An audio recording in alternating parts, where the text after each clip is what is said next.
একদিন এক দুষ্টু বিড়াল একটা মুরগির পেছনে লেগে গেল, ধরেই ফেললো। তারপর দড়ি এনে মুরগিটাকে বেঁধে ফেললো। এবার শুরু হলো আসল প্ল্যান। বিড়াল খুঁড়লো একটা পুকুর আর মুরগিটাকে দিল ছুঁড়ে ফেলে ঠিক পুকুরের মাঝে। হঠাৎ সেই গন্ধে হাজির হলো অনেকগুলো ভয়ঙ্কর কুমির। তারা মুরগির দিকে এগিয়ে এলো, আর তখনই বিড়াল ছুঁড়ে দিল এক বিশাল বোমা। ধুম! সব কুমির ধ্বংস।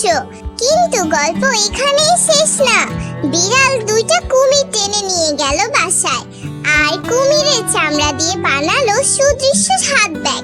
সে ব্যাগ সে উপহার দিল তার দাদিকে। দাদি বলল, এত স্টাইলিশ ব্যাগ কই পাইলি রে পাগল বিড়াল?